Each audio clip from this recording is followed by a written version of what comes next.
Paxton loves to be down here, so I'd like to take him for a ride. He talks about fishing a lot, and I have to say the apple doesn't fall far from the tree. Here, hold this fishing pole. Let me get the other one ready to go. Consolidation and privatization of the New England fishing industry has made it nearly impossible for fishers working on a small scale to make a living. Tim Ryder is one of the few jig boat fishermen remaining. Paxton, we got one. Mackerel.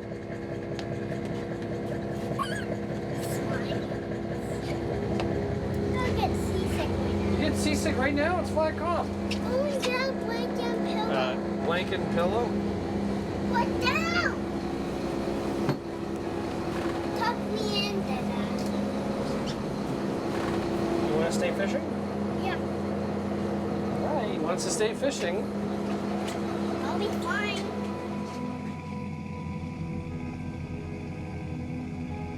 He will not have the same opportunity to experience fishing the way I did, and that's the saddest thing about this industry. We're bickering and arguing over microphones, at council meetings or in the press.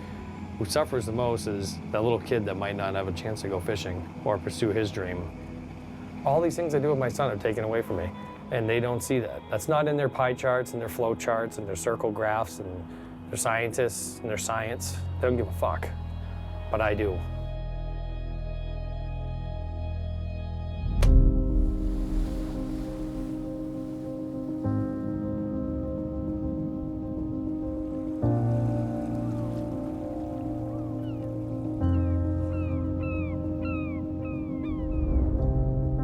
Do we even need these small coastal fishing communities? Do we even need these small mom and pop operators? I think a lot of people are concerned about this. A quiet war is raging in the fisheries of the United States. On one side are people with deep roots in coastal fishing communities. On the other are the wealthy owners of industrial fishing operations, who use their political and economic power to dominate the industry. The losers in this battle are small-scale fishers, the fish, and the oceans.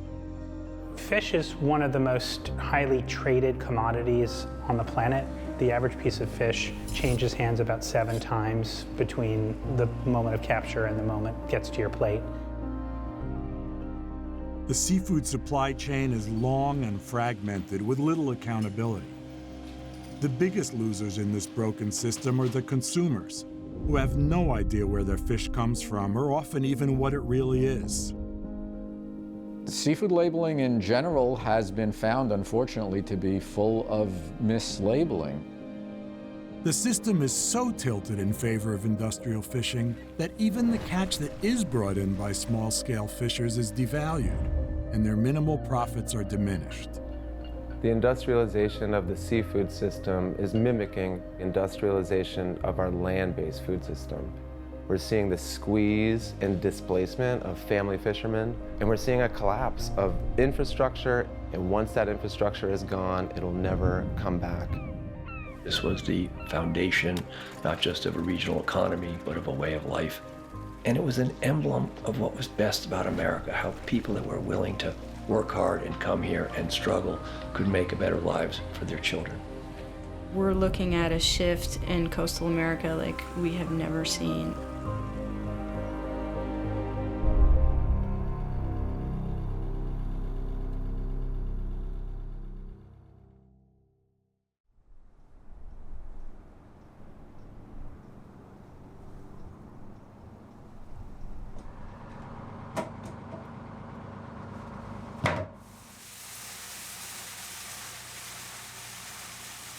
I started in 1983, fishing with my father on a gillnet site on the south end, where I spent much of my childhood. I feel exactly the same as a kid does when he goes out in the lake in a canoe and he's fishing for panfish with a rod and reel. You know, it's that kind of a feeling.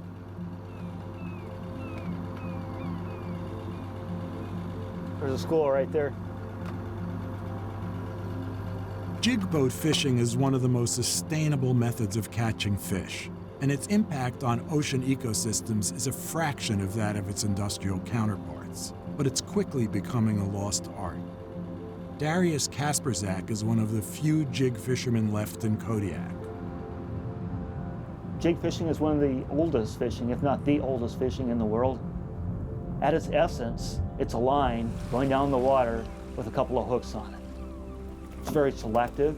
You get over a school, and if it's not the right fish, well, then you can quickly move. You know, a lot of it's just timing the tides right, and the wind. See the fish hitting there. We were underneath the school, and raised it up a little bit. That's what we're after. These are dusky rockfish.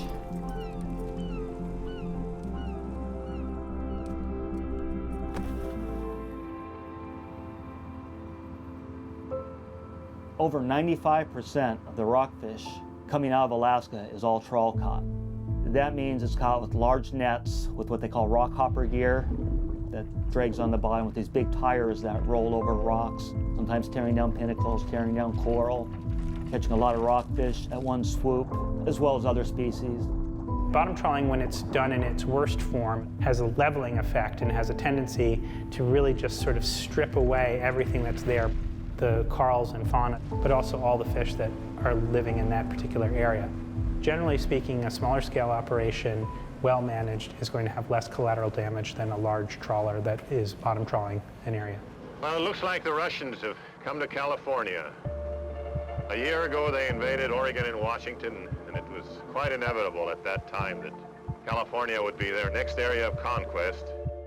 In the 1950s and 60s, when the international borders were only 12 miles out to sea, foreign trawlers operated close to U.S. shores. This stern trawler here is bringing in its net, which is 4 to 6 times larger than an American net. It's capable of taking 1 million pounds of fish in 3 days, which is the American average catch for 1 year. The Soviet bloc quickly demolished most of what was there. The U.S. enacted a law in 1976 extending their declared limits of authority out to 200 miles. So we kicked those foreign boats out of U.S. waters. Then instead of the second part of that, which was let the fish rebuild, the U.S. government subsidized the building of ships that copied the fishing power of the Soviet bloc boats. They developed collectively enough fishing power to overwhelm the fish populations.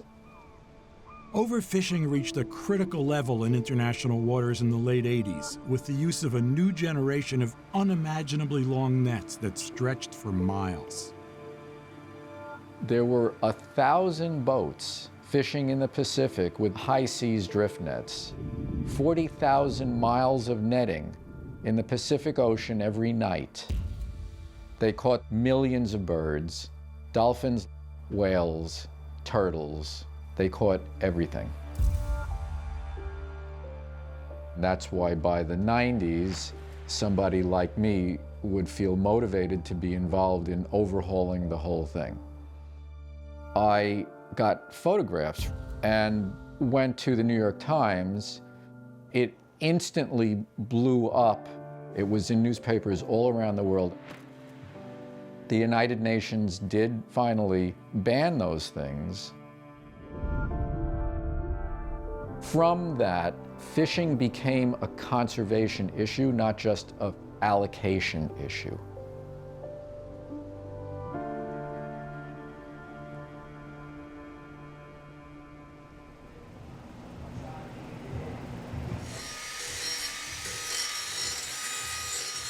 You have a guy like Tim Ryder.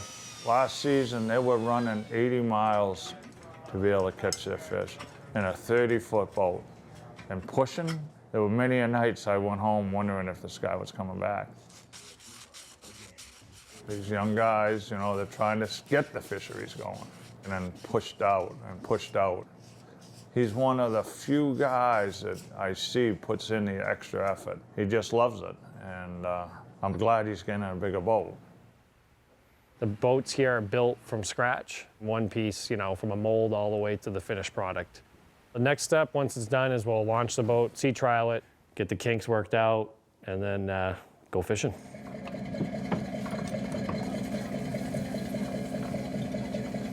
2 a.m., we got about a 4.5-hour ride out, 60-ish miles east of here. We're gonna fish all day until we catch a lot of fish or the blue sharks inundate us and carry us away like the other day. Boats like Tim's cost $200,000 to $300,000, and every trip he takes costs him around $500. On a good day, he might land a few $1,000s worth of fish, but that's before he pays his crew. On a bad day, he might not even cover his expenses.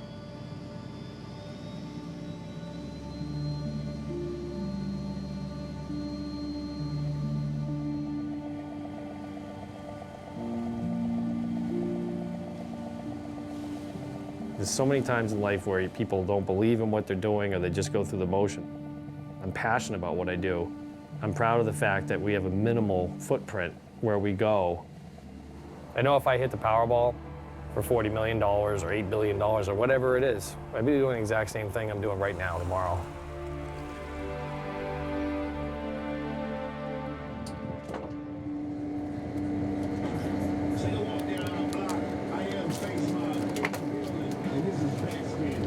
You gotta figure every time you turn the key of the boat, you know, you've got dockage, you've got fuel, you've got ice, you've got time, you know, time away from your family. All those factors equivalent a pretty high price tag. Blue shark. Okay, here he comes. Got him. I got him. A lot of times we have trouble with 5-6 foot blue sharks, but no, these are 8, 9, 10 footers. So tough to work around that.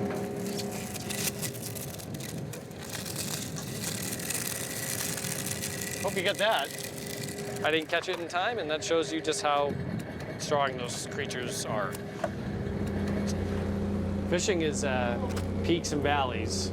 I mean, pretty thick skin, kind of like the sharks, I guess. Before the mid-90s, the whole basis of fishery management was always, how much can we take? Almost every fish population was depleted. Boats were going out of business wholesale. And the only way to deal with that was to essentially reverse a policy and say, this is the bottom, and now we will go to rebuild. That's what was accomplished by that change in the law, which was called the Sustainable Fisheries Act of 1996. Fishery managers were now no longer legally allowed to permit overfishing. In the 1990s, the need for conservation was finally acknowledged, and new management of fisheries was established. Until then, fishers were all racing to catch the same fish at the same time. To address these issues, a style called catch-share management was established and quickly took hold. I'm basically a fan of catch shares in a certain configuration, which is the person who fishes owns a share of the allowed catch. They don't own a share of the fish in the ocean, but when the catch limit is set, they own a share of that catch. What I'm not in favor of is you can own a share of the catch, and then you can sell that to somebody else or lease that to somebody else. And you sit back in a chair and make money off what somebody else is doing. That's not an improvement on anything. I mean, for a 36-foot boat that employs 2 to 3 people in the stern and then a couple of guys on shore running fish around, you can't take a 25% hit on your profit margin. No. You're really either breaking even or losing money. Businesses like Tim's, he has to pay a landlord, essentially, for those fish. Fishermen don't need landlords. They need to be able to go fishing. From me and another fisherman that I know, for leasing out the flounders, he's getting roughly, what, $75,000 this year, Pat? Something like that. That's pretty good. Anyone at home that's making money, and a lot of it has nothing to do with the business, sucks. Catchers were kind of a gamble. Some people did become fantastic stewards of those resources. But unfortunately, a lot of people just became landlords, and they started renting access to go to work to the people who catch fish for a living. It opens the door for deep-pocketed sorts, if you will, to be the next inheritors of the resource. If a majority of the permits and quota can be bought by only a few companies, then we're looking at a Walmart situation on the ocean. Why don't you just give us the names of the 5 or 7 guys that are going to own this fishery? All this market, it is going into private hands. And I think over time, the next logical inheritors of this resource are going to be corporations. For those who are fed up, who've had enough with policies designed to consolidate, policies designed to privatize, designed to squeeze out our independent fishermen, please join me in walking out. We're going to walk and tell the public and shine a light on what's been happening here. Thank you. They voted today to allow for 7 entities to control this whole fishery. That type of consolidation, that type of concentration of ownership, it hurts our local economies. It depends on these working waterfronts, and we need to go up the chain. We need to have accountability in this process. And this isn't working. And there's a select few people at the top that are making all the money, and they're making the rules that benefit themselves.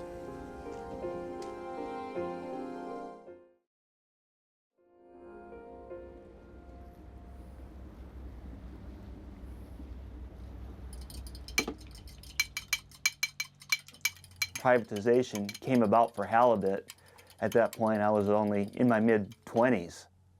I didn't really see it as a threat. I figured, yeah, we'll make the fishery safer, and they're always going to need guys to catch it, so yeah, maybe it's a good thing. I didn't know. A year or 2 after that, I could not get a job. So I was basically shut out of the halibut fishery. That really was the beginning of the end for the happy days for the small boat fleet in Kodiak.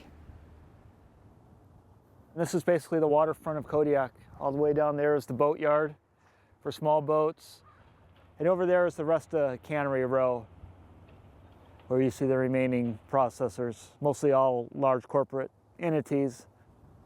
Things have really become consolidated.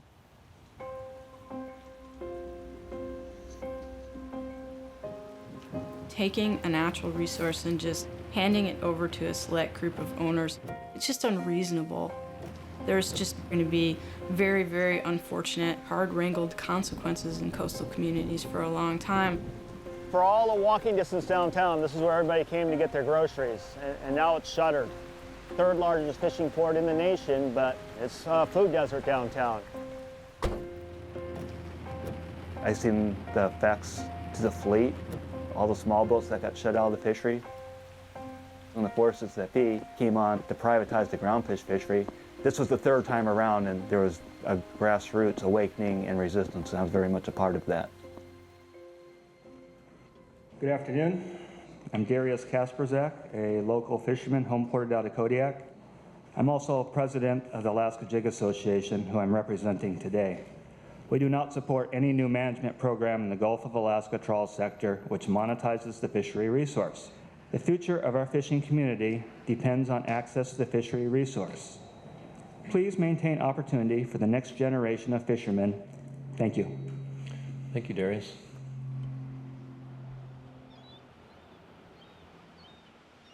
Fishery management is the responsibility of regional councils across the United States.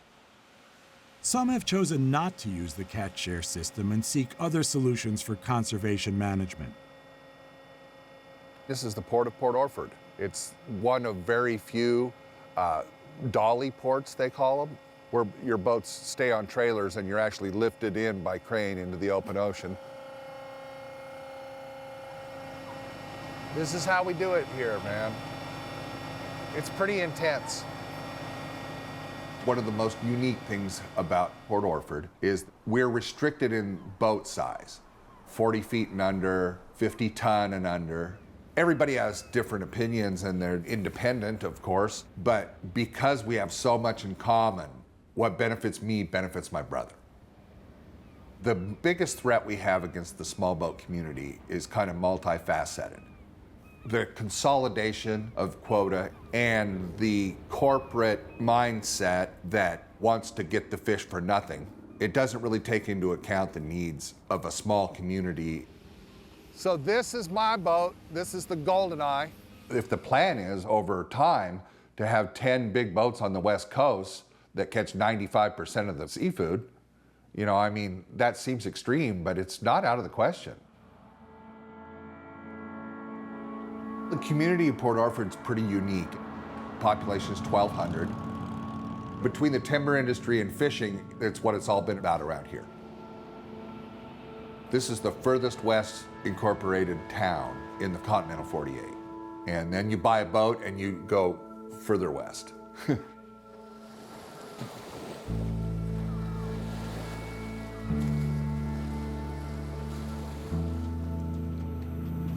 Everybody is a hook and line fisherman. We all use the same type of gear. It prevents us all from growing into the other sectors of trawl and towing nets.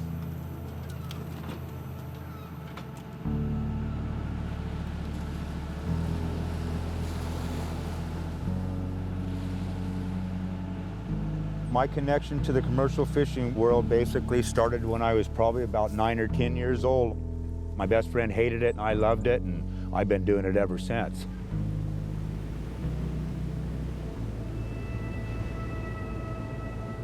The draw for me is the beautiful ocean. I don't have anybody who's my boss. I am my boss. We're fishermen. You know, it's a way of life. You know, most of us will never quit. The Port Orford fleet is limited to 40 boats, all restricted in their size and equipment they carry, with each boat holding a valuable fishing permit. In the permit system, the permits are tied to the boat. If you don't have somebody to pass that on to in your family, you have to sell it in order to get the money you need to make it through your golden years. If permits do leave out of Port Orford, it's less revenue for the whole town. Every facet of business in this town is affected solely by our fishing.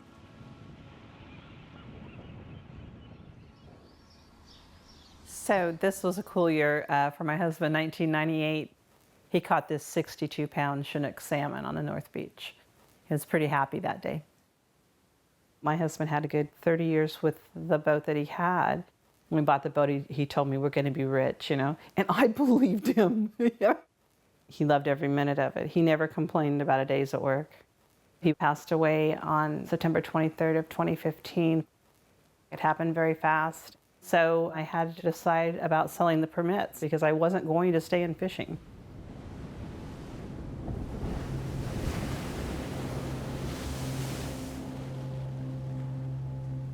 I have a very strong tie to my community.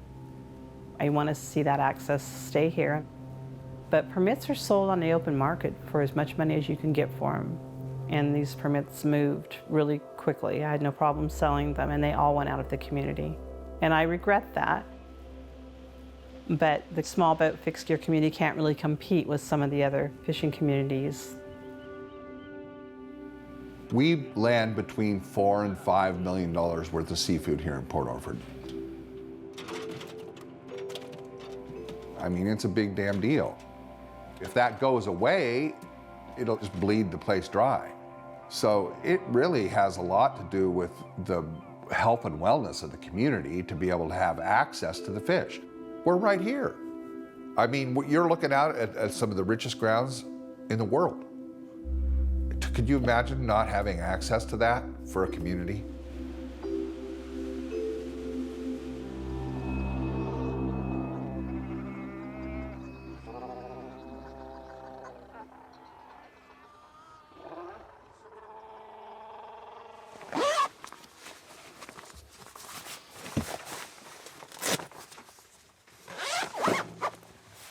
Sandwiches. I got. Kiss me. I love you. Security, security, security. This is the wind dancer departing St. Paul Harbor, standing by on Channel 16. We are a federally recognized tribe. We're the Aleut community of St. Paul. We live right out in the middle of the Bering Sea, which is one of the richest oceans and seas in the world. It can be a rough place to live. You know, it's not for everybody, but this is our home. Simeon, the former mayor of St. Paul Island, lives in a community of 400 people solely dependent on fishing. Declining halibut stocks have meant that native fishers have had to reduce their catch in the interests of maintaining the fish population.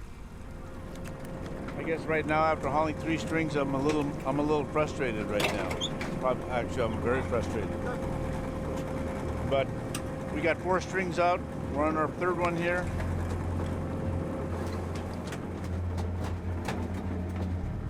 We got a couple of good signs, like right now, so it may end up being a good day after all, you know? Oh, look at that. Look at that puppy. Gaff him. Yeah. This is the kind of day we want to have right here.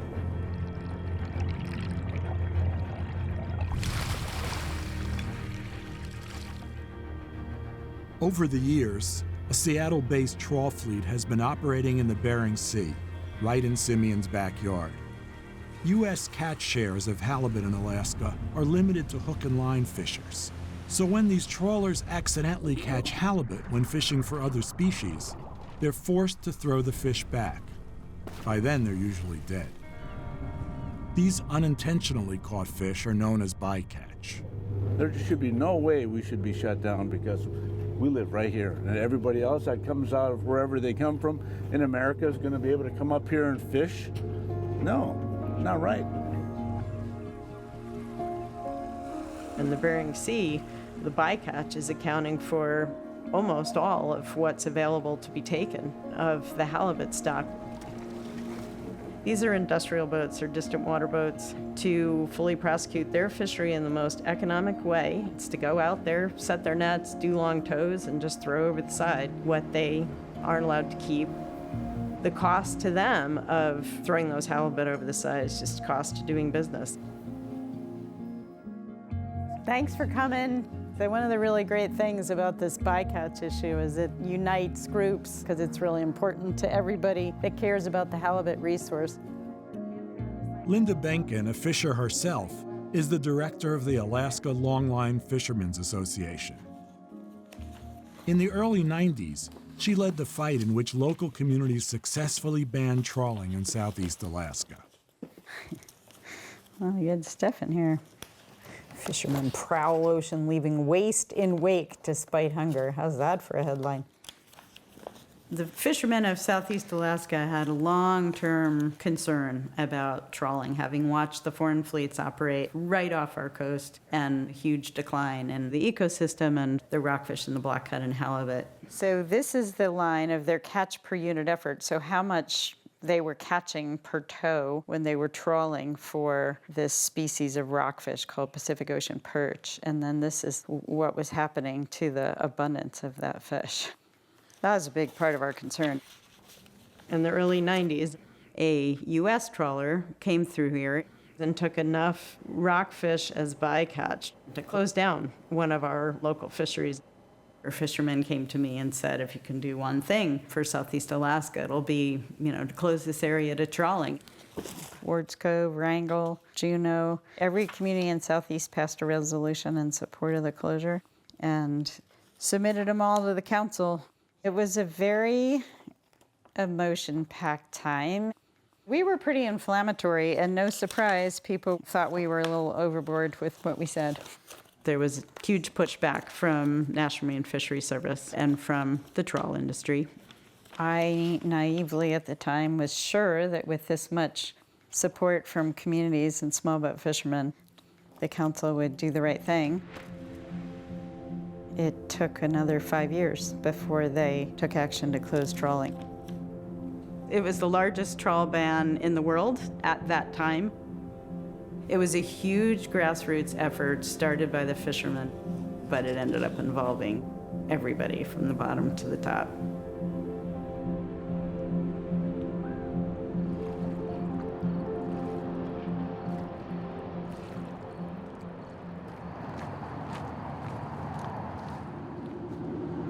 Hey Jackie, how you doing? It's Tim. I'm on my way. I just have a small amount. We didn't have a good trip, a couple boxes. All right, thank you, Jackie. I'll see you in 45. Bye. Only 2 auctions this week, which kind of sums up that there's not a lot of, there's very inconsistent seafood stuff going on.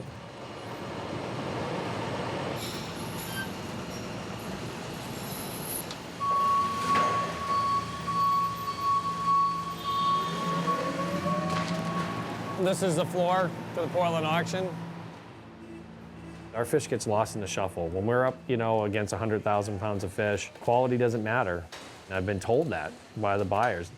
Why are you gonna pay top dollar for my fish when you can buy something else and just label it whatever?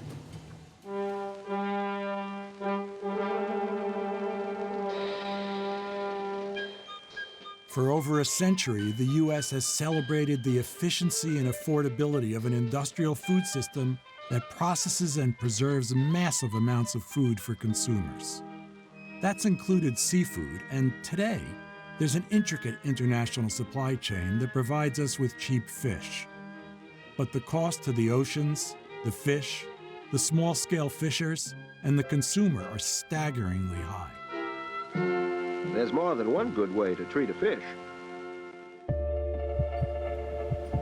The main problem with the way the seafood supply chain is set up right now is that since it changes hands so many times, every time it changes hands, a little bit of value is lost for the fishermen. Oftentimes, if you're looking at large trawlers, there'll be a big freezer trawler that will catch the fish and freeze it on board. Sometimes, like pollock, for example, are frozen into these giant cubes that are then shipped to China or Malaysia or Thailand, any place where labor is cheap, defrosted, bone filleted, re-frozen a second time, and then sent back to us double frozen. What that does is it breaks down the cell membranes of the fillet so that you get this mushy, poorly textured piece of fish. There's also, though, this nether zone, which is fish that is caught here, frozen, and sent overseas, processed, and comes back to us. That gets registered as an import when actually it was our fish to begin with.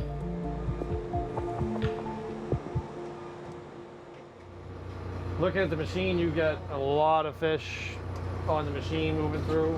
We have already got quite a few. We got Amanda's hooked up right now.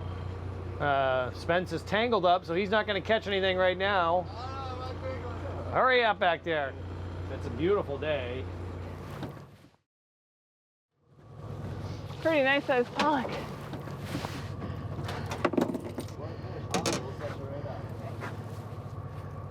Bleeding out the fish, that way it keeps the flesh nice and clean, makes it a lot higher quality product.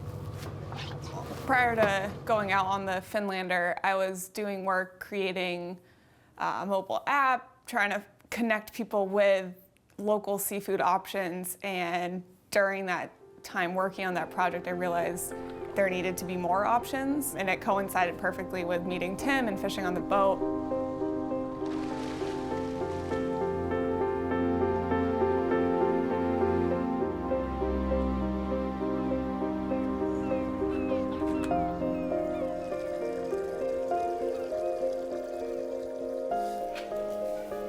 It's just not typical in the industry where the captain does a lot of the delivering and the captain is the fish cutter too.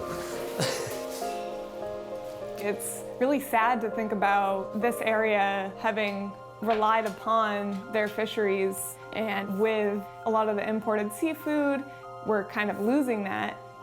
New England Fishmongers, our idea, directly selling fish throughout New England to kind of reestablish what New England seafood really is.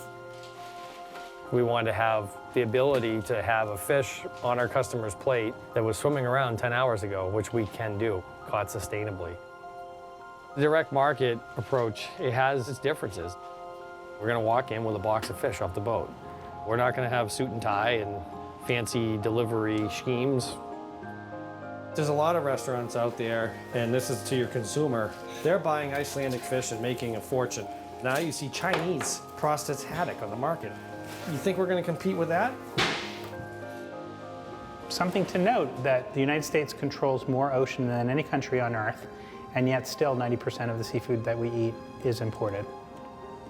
If you peel back the layers of what's actually going on in the imported seafood market, a lot of those low prices have to do with really below standard labor prices and sometimes even slave labor. It really lowers the price. And so fishermen really have a hard time here in this country convincing consumers that it really does cost this much to bring high quality seafood to the marketplace, and it really is worthwhile, both from an ethical point of view and from an environmental point of view, to choose the more expensive American seafood. We've started really slow, just pairing up with 6 or 7 restaurants. Right now, basically using my sedan here as our means of transportation, which can be difficult. So we're kind of hoping to get a nice refrigerated truck. That way we can start, adding on more clients, because there's a lot of people in the area that want access to all of our fresh fish. All right, so we got lots of pollock today. The motivation was to find a way to make a direct connection from the boat to the people that are going to eat the fish. 20. And by doing so, trying to eliminate the middleman costs that are associated with the auction, the distributor, the processor, the secondary distributors that bring it to restaurants, and then the grocery store, and then the people that are working at the counter. Trying to make it so that the boat's getting a fair price, not based on international markets, but based on what it takes to have a livelihood. I don't like to use the word local.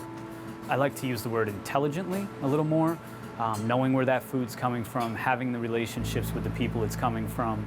That's what our menu reflects. We'll get text messages from Amanda before the boat even comes in that here's what's coming in, what do you want? The quality's definitely there, as well as the freshness.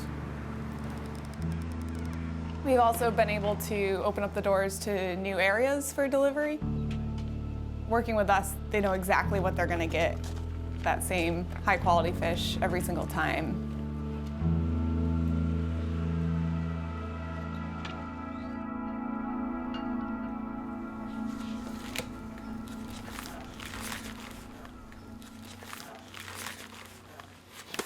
This shot here, the kids are seasick inside the cabin of the boat. We have to take them out in the fresh air, and it's cold, so we bundled them up in sleeping bags and pillows, and we put them on the hatch cover so they stay out of the water that's washing over the deck.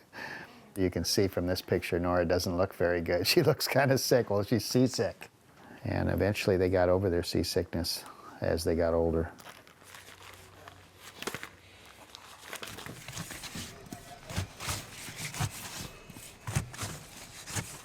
My family's been halibut fishing for a really long time. My mom was pregnant with me, still longlining, and I grew up on longline boats, so that's been a huge part of our income and our way of life is halibut fishing. There's really nothing else like it as far as really hard manual labor, and a lot of the fish are twice my size, so it is pretty wild when you get those big fish, but it is very gratifying. 1 egg, over easy, runny yolk on top of the toast. Medium, slightly runny. In other words, you want it perfectly done? Again? Okay. Stop filming. I just busted 2 yolks. Cut. Cut. My dad is a super jolly guy. He's kind of like Buddha-like almost. He's taught me the trade, and I think that's really unique. I've been halibut fishing since probably 1978. Was my first year that I seriously went into it. Bag over! Anchors away. The way that we catch halibut is we catch them on what's called long lines. And they're basically a small diameter rope that lays on the bottom, and we have a large hook, and on that hook we have other fish that we use as bait.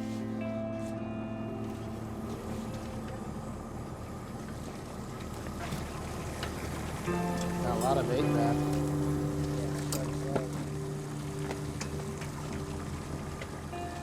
Hey, help me out.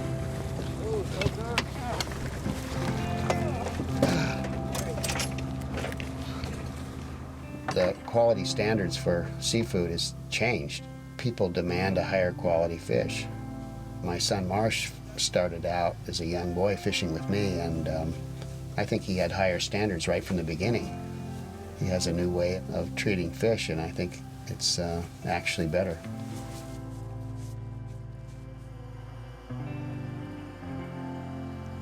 So when I started off, you're catching each fish individually, hook and line, and taking care of them, and then just to sell them to a global commodity marketplace. It felt kind of incomplete. You had this beautiful fish, and then it just disappears under this opaque global supply chain.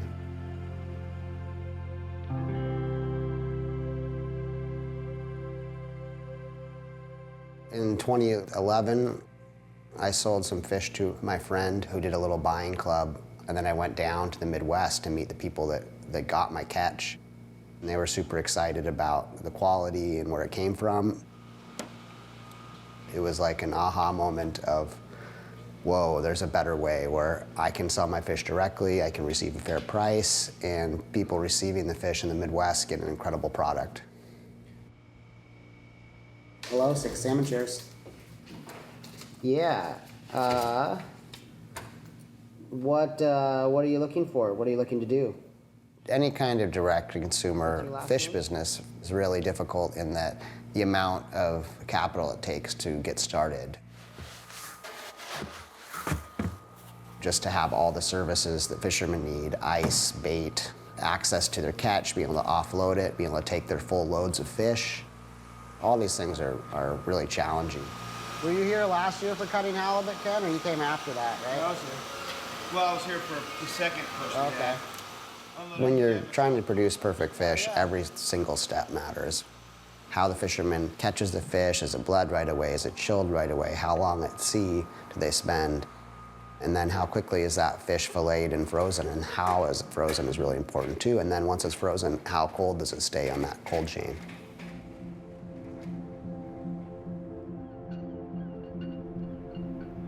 Sitka is an incredible fishing port. Small boat owner-operators. Sitka's fleet's not as much challenged by consolidation, but by kind of stagnant fish prices.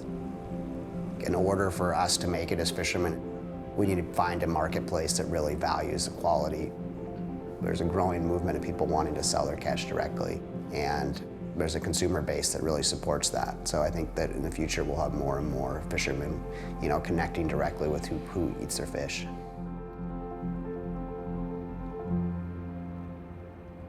As small boat communities across Alaska work to find solutions, bycatch from industrial trawlers continues to threaten the halibut population.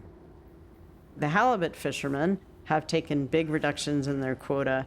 They are conserving, and you really can't have a healthy, sustainable resource unless all sectors, everybody involved is sharing and conserving that resource. The way fisheries are changing, it's the way our country's changing. It's increasingly hard for small businesses to make it. This decision the council's facing, it's really a landmark decision. They are deciding between a fishery that has a 100-year tradition, community-based, and this fish being taken as bycatch, wasted in the industrial Seattle-based fleet. The way they make this decision will really say a lot about what kind of future Alaska small businesses face in the fisheries. The North Pacific Fishery Management Council is responsible for regulating halibut bycatch across Alaskan fisheries. Today, the council is voting on limits for the industrial trawl fleet.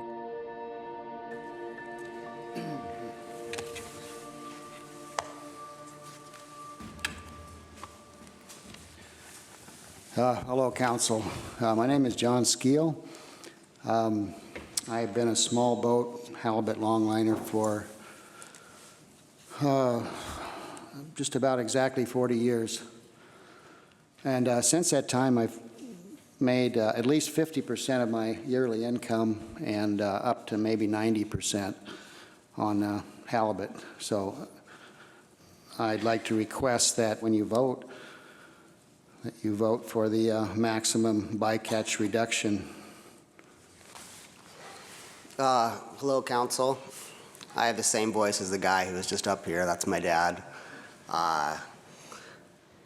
We've done all we can here in Southeast to conserve the resource, and with the amount of small halibut caught in the Bering Sea staying at a pretty steady rate, I don't see the halibut resource rebounding. You're now well aware of the status of the halibut stock and the need for conservation. You've heard from a lot of people The exploitable biomass is near historic low levels. Growth rates have dropped. We're still seeing over 3 million pounds of juvenile halibut killed as bycatch in the Bering Sea. The people dependent on the halibut resource are the ones that are plummeting, and we're calling out to you. Those who are watching us fall are either enjoying the view or are missing the fact that we're about to hit the bottom. Everybody is living in denial here, and because of big money. I mean, that's the only way I could see this thing not happening, was because of the amount of money that is generated from the fisheries out in the Bering Sea.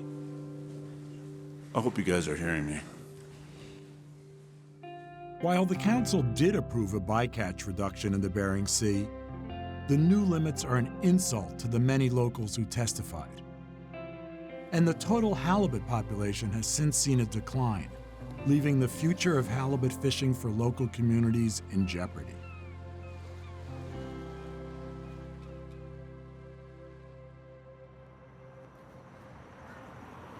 None of this would happen without you guys organizing this. What I want to get across is like, hey, wait a minute, I do this job. Yeah. This is my kid, this is my boat, this is my livelihood. Yeah. We have landlords, we have mob bosses in this industry.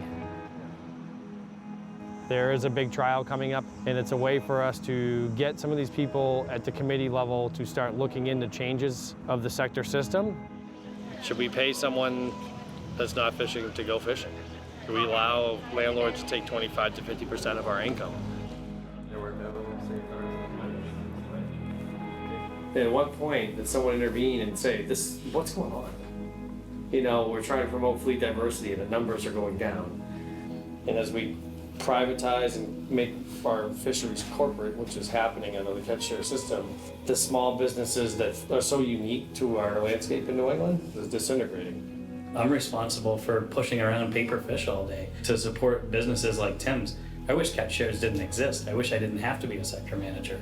I know how complicated it is. I know how passionate you are about it, and you know it's your family's livelihood. Thank you for coming. Yeah. Cool. Thanks. We appreciate your time very much. Hopefully we've driven home the point to them that there's landlords in this fishery making a lot of money. All politics aside, I just want to be able to go fishing and keep the money I make not paying someone collecting a check while he's not fishing.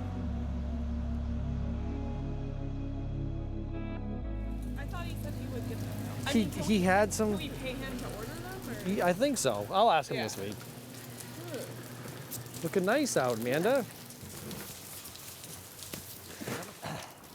There's other similar models out there that aren't doing the right thing, and I want to be like, we are the proof in the pudding. How you doing, bud? Good. Good. All right.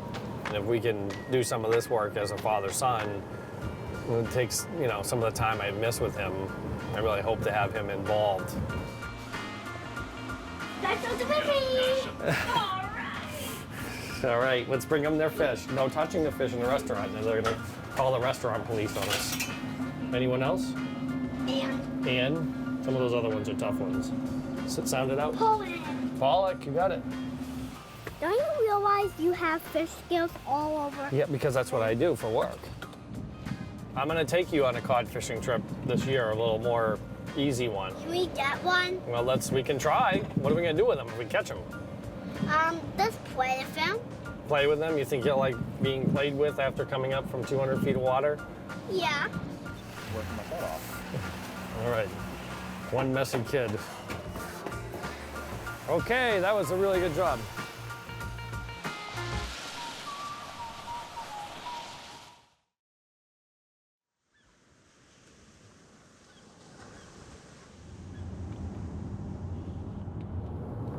If you like a nice, quiet little town, this would be a great place to live. But there are problems that come with being a small town and poverty that are unfortunate. And it's not just us, it's in any small town in America. We absolutely in Port Orford have to talk about what our community needs to keep going. Collectively, we all need to stay in fishing so that we can keep the infrastructure we have and the economy that we have for our community.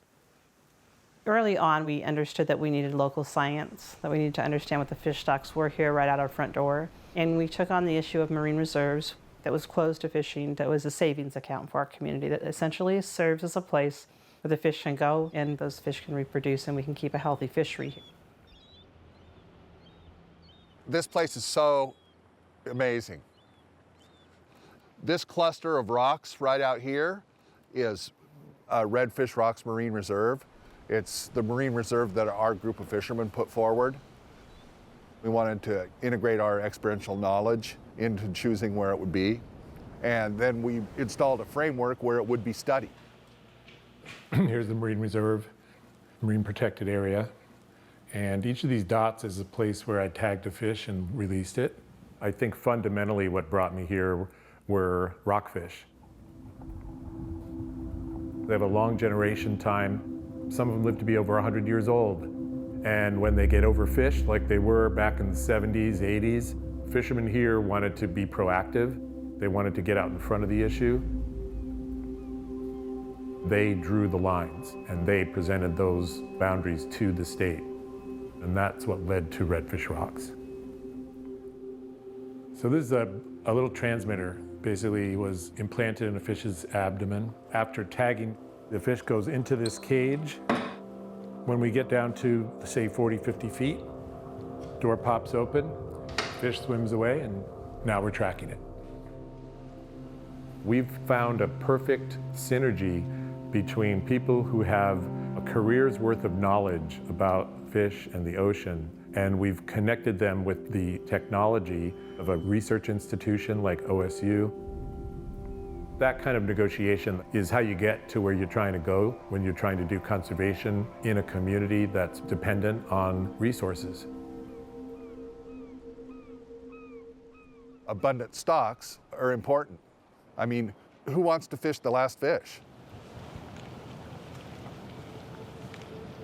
While communities like Port Orford work to find a balance between fishing and conservation, deceptive labeling has become the latest industry ploy.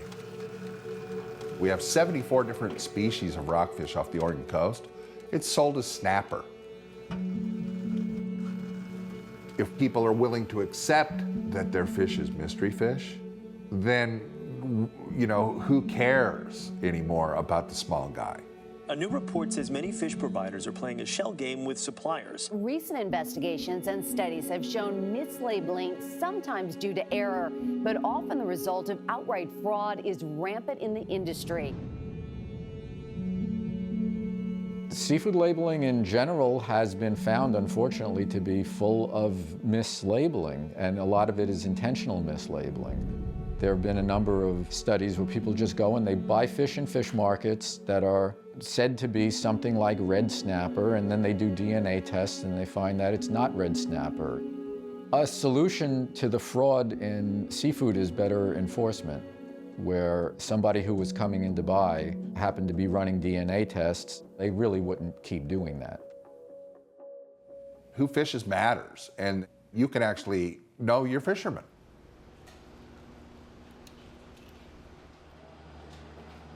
We operate Port Orford Sustainable Seafood, a community-supported fishery. We catch our fish, ice it down overnight, and lock in the freshness as fast as you can. Our goals were to pay more for the fish, a fair trade price, to create processing jobs, and to sell Port Orford fish in Port Orford. You couldn't buy local fish in a fishing town, and that felt fundamentally wrong. We've achieved the goal of raising the price on fish so that other buyers have come up to meet our price as well, and then we'll go up again so we can stay in business.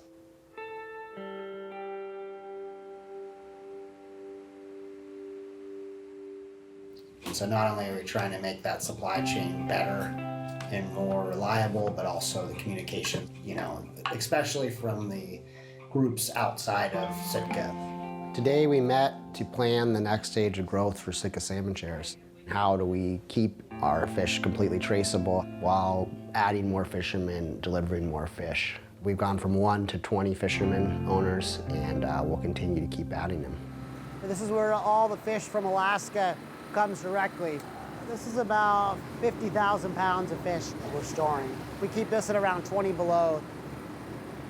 Transparency is without a doubt a giant hurdle in the seafood supply chain. And as small operations with the right intentions grow in scale, it's an issue that must be addressed. If you're trying to expand from selling your own fish directly and you want to grow your business, a lot of time you're relying on other entities to process your fish, to ship your fish, to deliver your fish. Companies that may not adhere to your values. At what point do you have enough sales, enough volume to build the infrastructure to do everything yourself?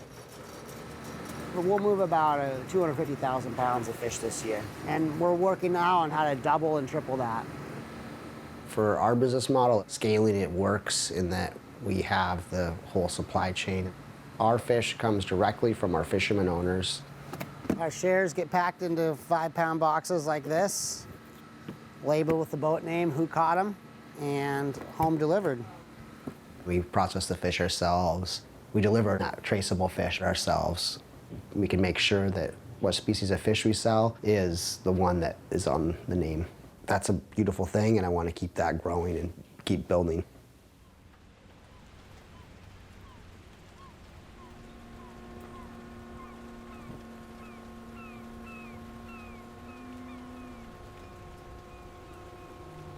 This is the new Kodiak municipal crane. This allows harbor users independent access to the waterfront without having to go through a large industrial processor. We've been fighting for this for between 30 and 40 years. There can be no startup operations without having access to the waterfront, which is what this crane provides. Now you can have a little mom and pop processor that's a couple blocks inland. This is the Kodiak Island Wild Source facility. We hope to serve the small boat fleet here in Kodiak with custom processing. Really excited to see the new plant. Just got it up and running, right? Yeah, just a week ago. So this is our roll stock packaging machine. 1,000 pounds an hour we can run through here. 1,000 pounds? Well, this is going to give our small boat fleet the opportunity to custom process fish throughout the course of the year. I think we'll be hopefully 12 months of the year as long as there's fish to be caught. You guys helped us get to the point that we are today, and we want to be partners in success with you guys. All the basics are here for sure. A new era, yeah, the dawn of a new age.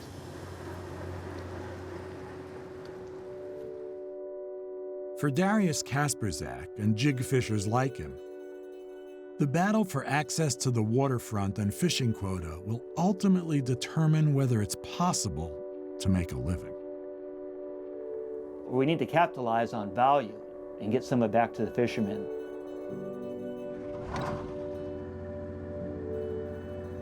I'm seeing with these efforts, there is a back eddy of success on the way.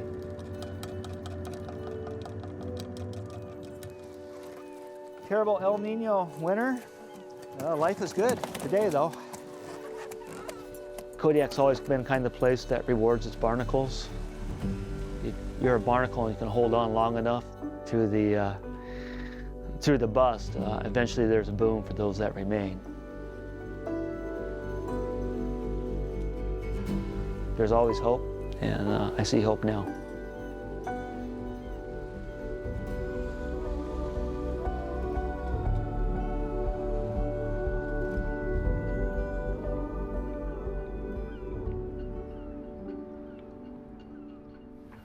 Fresh fish off our boats if you're interested in seafood today. Thank you.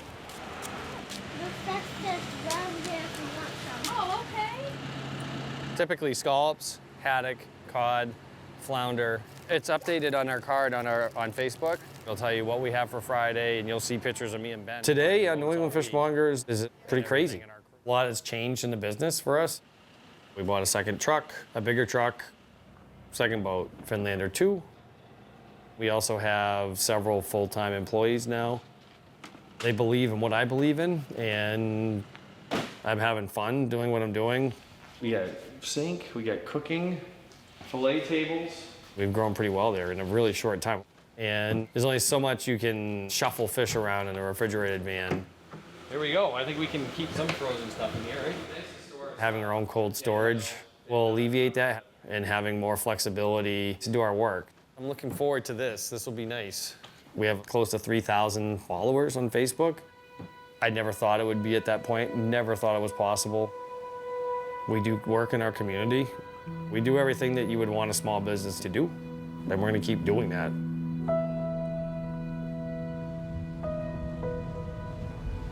The system's not going anywhere. So I have two choices. Make it work for us or to fail. What the difference is making an example for others to follow that defies that system. The battle for me now is not in Washington, D.C. anymore. It's not at council meetings. It's on my boat and in the businesses we work with.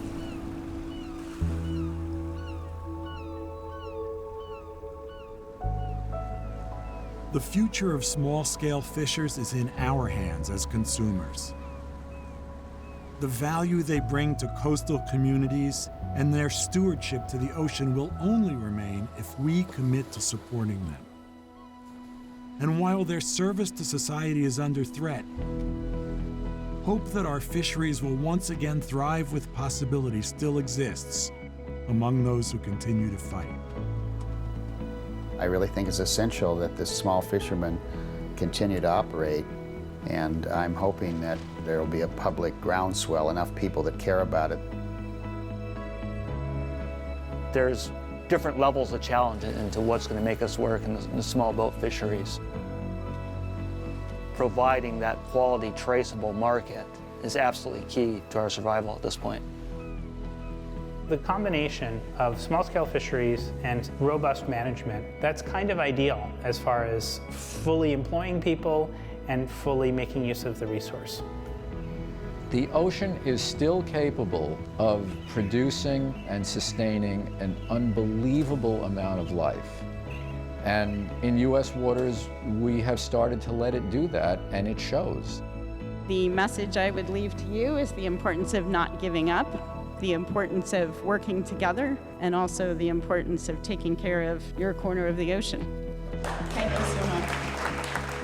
I think the challenge long-term for protecting fish stocks is a more complete understanding of the ecosystem. Recognizing the importance of habitat and managing as if we aren't the only predator that's taking fish out of the sea. Building direct connections between fishermen and the public, that's great. But if we're not ultimately shifting policy, then it's all for nothing. How can we leverage that network of people who care about where their seafood comes from so that we're protecting community-based fishermen who we believe are poised to be the best stewards of the ocean? That's really ultimately what we need if this is going to be around for the long run.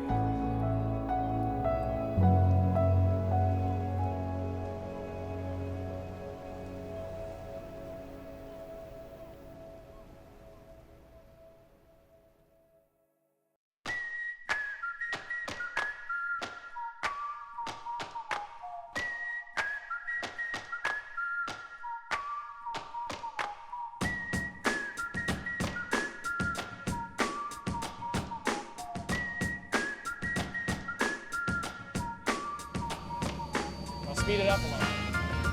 Go that way a little. Other way.